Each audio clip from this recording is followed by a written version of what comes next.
जय गुरुदेव, जय माँ गायत्री, सभी को मेरा प्रणाम। आज फिर से हम जानेंगे कि पूज्य गुरुदेव विशिष्ट व्यक्तियों की नज़र में क्या थे।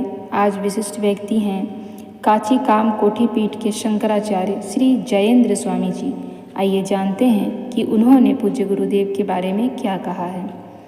जब शांति कुंज पधारे तो उन्होंने ऋषि युग्म के दर्शन किए। संतों की मंडली में उन्होंने अपनी अभिव्यक्ति दी। वह समय समय पर कहते भी रहे कि आचार्य जी का एकाकी पुरुषार्थ सारे संत समाज की सम्मिलित शक्ति के स्तर का है। उन्होंने गायत्री व यज्ञ को प्रतिबंध रहित करने में निमित्त जो भी किया वह शास्त्रों के अनुसार ही था। यह प्रशंसा कुंभ में पधारे पंडित गणों तक पहुंची तो वे चौंके।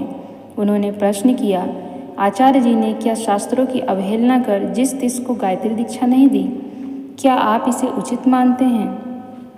इस पर संत श्री का कहना था कि शास्त्र विधि शास्त्र के अनुशीलन से निर्धारित होती है, शास्त्र को शस्त्र बना लेने से नहीं।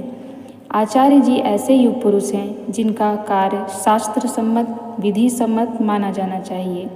ऐसा कहकर उन्होंने उत्तर दिशा में नमन किया और कहा, मेरा उन्हें बारंबार नमन है।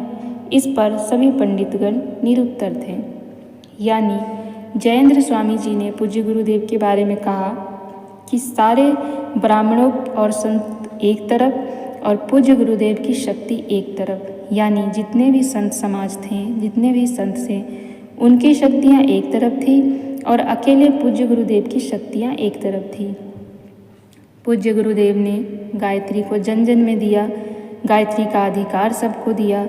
इस बात को लेकर लोगों के मन में पूज्य गुरुदेव के प्रति अच्छी मत नहीं थी और लोग पूज्य गुरुदेव के ऊपर प्रश्न उठाते थे। इस पर भी जयेंद्र स्वामी ने कहा कि पूज्य आचार्य जी ने जो भी किया है वो शास्त्र के अनुसार किया है, शास्त्र के विरुद्ध जाकर कुछ भी नहीं किया। परंतु जिनको कोई बात समझ नहीं आनी थी तो उनको आज भी नहीं समझ आती है और उनको कल भी नहीं समझ आएगी।